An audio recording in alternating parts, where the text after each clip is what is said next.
저 사진은 저의 흑역사입니다. 어떻게든 지우고 싶은데 지워지질 않는군요. 할렐루야. 저는 거리에서 많은 청년들과 청소년들을 만납니다. 많은 이들이 저를 거리의 아버지, 거리의 형 이렇게 부르기도 합니다. 목사보다 저도 사실 그 호칭이 편할 때가 있습니다.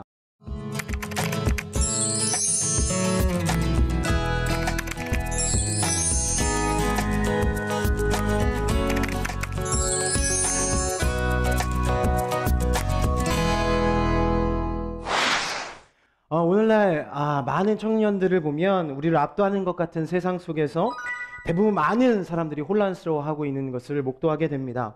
이 세상 속에서 어떻게 살아가야 하는지에 대한 시각을 잃어버린 것처럼도 보이고요. 거대한 세상 앞에서 숨이 막힌 채 살아가는 것처럼 보이기도 합니다. 여러분 앞으로 어떻게 살아갈 것입니까? 어떻게 살길 원하세요? 대학을 졸업한 후에 과연 평범한 수준의 삶을 살 수 있을 것 같으십니까? 특히 청년 실업이 사회적 문제가 되어버린 현실 속에 나도 과연 내가 살아남을 수 있을까 하는 두려움은 이 세대를 살아가는 대학생들에게는 누구나 다 가지고 있는 고민인 것 같습니다. 그런데 제가 만나는 거리의 아이들은요, 그 세상의 압박을 뚫고 역주행하고 있는 것 같습니다. 자칭 용감한 녀석들입니다. 전혀 아무런 부담감 없이 이 세상을 살아가고 있는 아이들을 제가 거리에서 만납니다. 학교 밖 아이들이라고도 하고요. 학교를 다니지 않는 아이들이 여러분 거리에 얼마나 있을 것 같습니까? 2015년도 마지막 조사인데요. 지금은 이제 조사도 되어 있지 않는데 2015년 마지막에 조사했을 때 35만 명의 아이들이 학교를 다니지 않는 학교 밖 아이들로 조사가 되었습니다. 또 위기 청소년으로 범위를 넓히면요. 전체 청소년의 17%, 87만 명이나 되는 아이들이 거리에서 오늘도 지금도 방황하고 있습니다. 여러분 대부분의 청소년, 위기 청소년의 아이들 여러분들 얼마 전까지 청소년이었죠? 이 아이들의 특징이 있습니다. 뭘까요? 첫 번째는 용감합니다. 너무 용감해요. 저희 교회 안에도 한 주에 한 100여 명의 아이들이 함께 예배하고 있습니다. 특히나 제가 서울에서 만나는 아이들은 300여 명이 넘는 아이들을 만나고 있는데요. 이 아이들을 만나면 너무나 용감합니다. 자신은 해야 할 것 같다는 눈빛이 보인다. 남녀노소 나이 불문 일단 들이받습니다. 얼마 전 일이었어요. 잠실의 삼전동 한 빌라에서 담배를 피고 있는 무리들에게 제가 알고 있는 한 지인이 40대가 넘는 가장이 공손하게 청소년님들에게 이야기를 건넸습니다. 우리 집이니 우리 집 주차장이 아닌 다른 곳에서 담배를 좀 피워 주십사 하는 마음으로 공손하게 이야기를 전했습니다. 그런데 아니나 다를까 이 아이들이 소위 우리들 말로 꼴통을 까기 시작했습니다. 40대 가장, 특히나 말리고 있는 그 아내까지 폭력을 가했고요. 같이 있는 초등학교 아이들 2명이 있는데도 불구하고 내가 아이가 있는다고 해서 못 때릴 것 같느냐 하면서 침을 뱉는 행위까지도 저희 교회 안에서 일어났던 일들을 보게 되었습니다. 저에게 연락이 왔어요. 1시간 내로 저는 찾을 수 있습니다. 서울에서 무슨 일이 일어나든 저희 교회 아이들에게 다 걸리게 되어 있습니다. 스토리가 정말 길지만 결론적으로는 지금 저에게 참 교육을 받고 있는 중입니다. 또 하나의 특징은 여러분 절대 이 아이들은 포기하지 않습니다. 눈앞에 보였다, 목표가 보인다, 빠른 시간 내에 다 이룹니다. 사고 싶은 게 생겼다, 가지고 싶은 게 생겼다, 눈앞에 지나가는데 이 오토바이가 가지고 싶다, 취합니다. 너무나 간편하게요. 중학교 3학년, 오토바이에 정말 미칠 나이죠. 거리에 지나가다 보이기만 하는 오토바이를 소위 장물을 친다고 얘기하는데 3개월 동안 8개의 장물을 친 아이가 있었습니다. 웬만한 아이들은 타고 다시 제자리에 갖다 놓습니다. 근데 이 아이는 끝까지 타고 다닙니다. 언제까지요? 경찰이 찾을 때까지. 3개월 동안 8개의 오토바이를 훔쳐서 지금은 심사원에 들어가 있습니다. 너무나 파이팅이 넘칩니다. 돈이 필요하다. 돌로 유리창을 부십니다. 동대문구에 7군데의 유리창을 부시고 금고를 열어서 가져가지도 않고 얼마나 급한지 뜯어서 가지고 간 아이들, 방송 3, 4에 나왔던 아이들, 주범 1명과 공범 3명이 지금 저희 교회에서 저희에게 참 교육을 받고 있는 중입니다. 이 아이들의 특징은 이것입니다. 그냥 쟤 때리고 빵 가. 이런 마인드로 살아가고 있는 거죠. 아무런 걱정이 없습니다. 마지막의 특징은 계산이 너무 빨라요. 셈이 너무 빠릅니다. 돈놀이요 요즘 너무 많이 합니다. 사다리 이 자리에도 계신가요? 너무 많이 탑니다. 좌표만 떴다 하면 1000만 원까지 태운 아이도 받습니다. 저희 교회에는 보이스피싱 8천만 원 피해를 주었던 아이도 저에게 참교육을 받고 있는 아이도 있습니다. 돈 빌려주고 받는 데는 정말 칼 같습니다. 10만 원 빌려주면 일주일 만에 100% 이자 받아서 20만 원 받습니다. 안 주면 여자친구에까지 알바를 시킵니다. 돈은 자기 통장으로 입금을 받습니다.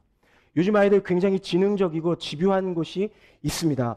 다른 곳의 이야기를 하는 것이 아닙니다. 지금 우리가 살아가고 있는, 지금 거리에 나가서 지나다니고 있는 위기 청소년의 아이들의, 함께 살아가고 있는 아이들의 모습입니다. 위기의 아이들을 만나보면 공통점이 하나 있더라고요. 무엇이었을까요? 어떤 문제가 있든지 상의해야 될 일들이 있든지 지들끼리 상의합니다. 지들끼리 상의해요. 그리고 지들끼리 결론을 내고 행합니다. 자신을 이끌어줄 사람이 없다라는 거예요. 본받고 따라갈 사람, 뒤에서 자신을 밀어줄 사람, 울타리가 되어주는 사람, 가정, 학교, 교회 다 무너져 버렸다는 거예요. 그래서 제가 거리에서 아이들을 만나서 하고 다니는 이야기가 있습니까? 뭘까요? 제 딸인데요. 요즘 것도 제발 그만두라고. 멈추라고 얘기합니다. 돌아서라고 얘기합니다. 너희들 맘대로 살아가는 세상이 아니라고. 너희들이 내가 만들어가는 세상이 아니고 내가 주인공인 세상이 아니라 이 땅에 만드신 분이 있고 세상엔 질서가 있고 너희들이 따라야 할 규칙과 너희들이 따라야 할 질서가 있다고. 그것만 지키면 해하지 않는다고. 마음껏 신나게 놀면서도 살아갈 수 있다라고 세상에서 이야기하고 있습니다. 부모에게도 선생에게도 세상에서도 듣지 못한 소식을 아이들에게 선포하고 있습니다.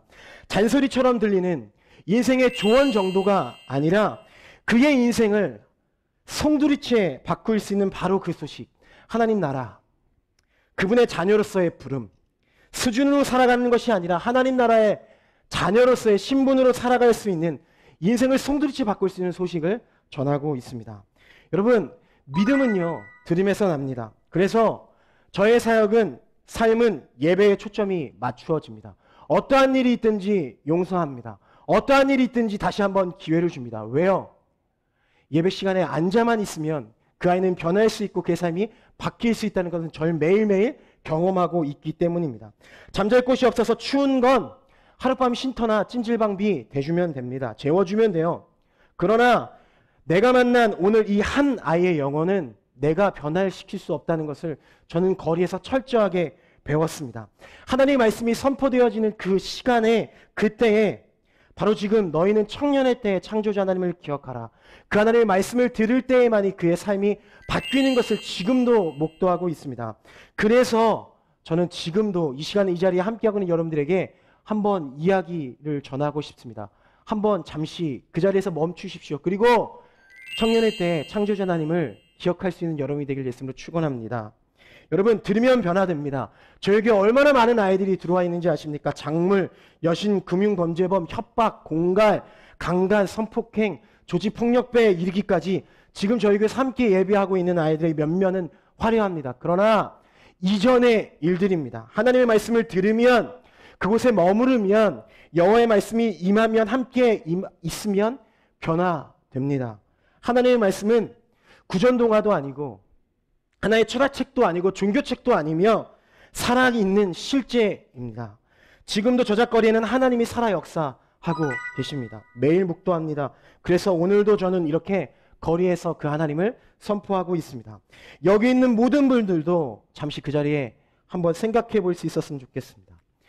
무언가 잘못되었을 때, 가고자 하는 방향을 모를 때 그 자리에 멈춰 생각해 봐야 합니다. 어디서부터 잘못된 것인가?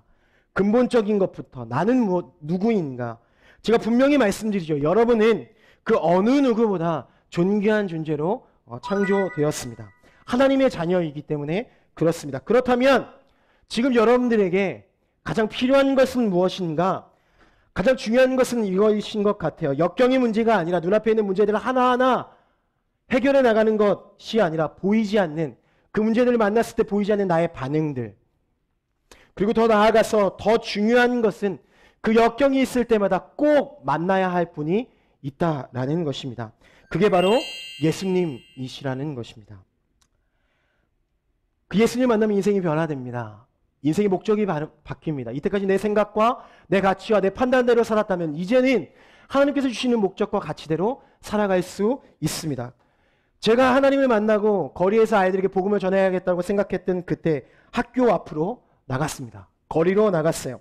수많은 아이들이 지나갑니다. 주마등처럼 지나갔어요. 그 수많은 무리가 스쳐갈 때 두 명의 아이가 눈에 들어왔습니다. 이 아이예요. 학교에 나와서 오토바이를 타고 가려고 했던 아이에게 제가 어떻게 했을까요? 그냥 오토바이 뒤에 올라탔습니다. 할렐루야.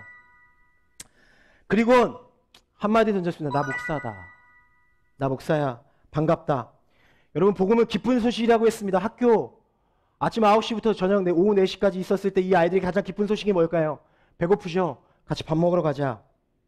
이게 저의 소울브리지 교회의 첫 시작입니다. 저 목사가 너무 좋아요. 왜일까요? 목사라는 단어에 수많은 의미가 들어있습니다.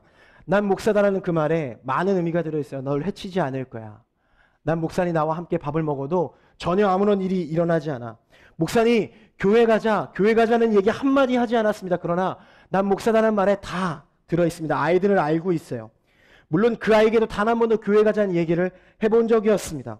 그 뒤로 만날 때마다 밥 먹고 커피 마시고 그 아이의 이야기를 들어주고 마지막으로 만날 때마다 했던 것이 있습니다. 무엇이었을까요? 너가 가장 힘들고 어렵고 외롭고 가장 아플 때 두려울 때 목사님이 기도해 주는 것을 기억해라. 목사님이 말한 살아계신 하나님을 기억해라. 그때 그리고 한번 기도해봐라. 술 먹고 노래방에서 깽판 치다가 경찰서에 끌려갈 때 전화 온 아이. 부모님에게 재판날 함께 가주세요 말했을 때 어쩌라고 대답하시는 아이와 함께 법정에 섰고요. 자기 합의금에 쓰려고 돈을 빌리려고 하는데 잘 몰라서 사채를 쓴 거예요. 조직폭력배에게. 100만 원이 2주세 300만 원이 넘고 할머니와 혼자 사는 그 아이에게 할머니에게까지 협박을 하는 일이 있었습니다. 새벽에 첫 차 타려고 도망가려고 할 때 뭣도 모르고 조직폭력배 3군데 전화해서 난 목사다. 그러니 이자는 줄 수 없다. 원금만 가지고 퉁치자. 저희 교회에 조직폭력배 아이가 들어왔는데 전화가 왔습니다. 목사님 진짜 조직폭력배인데 왜 그러셨냐고. 3개의 조직폭력배에서 난리가 났다고. 난 모르겠다. 네가 알아서 해결해라. 그래서 참 신기한 건 뭐냐면 가장 큰 형님이 전화해서 그런 얘기를 하시더라고요. 목사님 저도 교회 다닙니다. 제가 다 해결하겠습니다. 그런 일도 있었어요.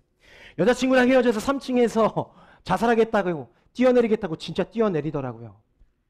그 아이가 전화 왔을 때도 함께 응급실에 가주었고 자녀가 생명의 위협을 가해서 죽을 것 같다고 너무 무섭다고 두려움이 떨려 울면서 전화하는 부천에 계신 어머님에게 전화 왔을 때도 자녀 일탈로 자살하고 싶을 때 제일 먼저 찾아가 위로해주고 힘이 되어 주었습니다.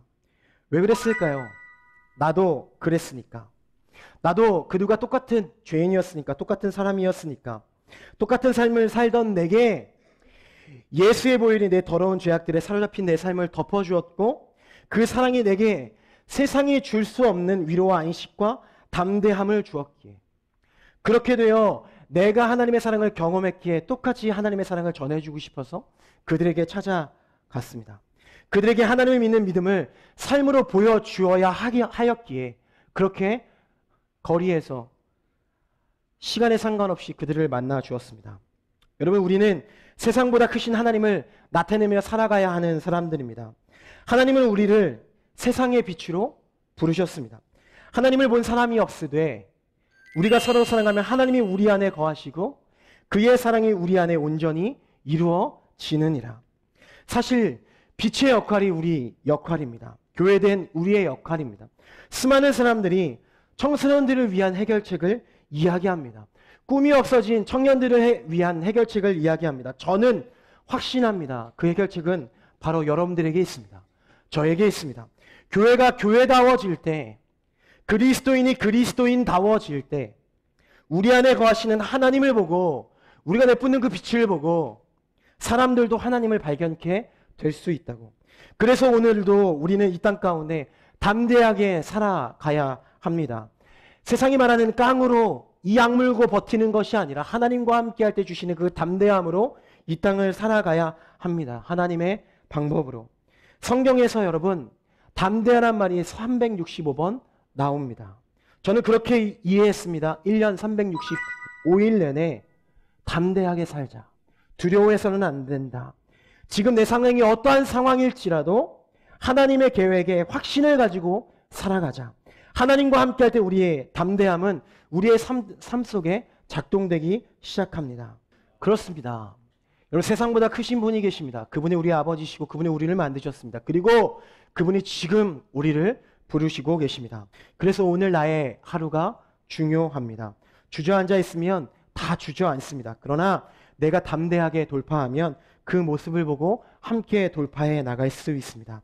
예수님 만나면 변화됩니다. 지금도 거리에서는 수많은 아이들이 하나님 앞에 나와 다시 한번 돌아오는 모습을 보이고 있습니다. 진짜 강한 청년의 모습, 이 명지대학교에서 회복되는 시간이 되기를 소망합니다.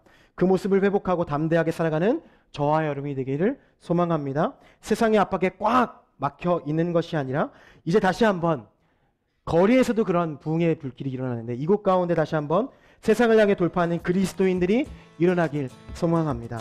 이곳에 개혁이 있길 소망합니다. 개혁이라는 것은 예수만 남겨지는 것입니다. 예수가 이곳 가운데 다시 한번 일어나게 되는 귀한 시간이 되길 축복합니다. 감사합니다. 본 프로그램은 세상을 새롭게 할 리더를 양육하는 명지대학교와 청년들의 시대적 사명과 비전을 발견하고 청년 리더를 육성하기 위해 최선을 다하는 청년의 뜰에서 제작 지원하였습니다.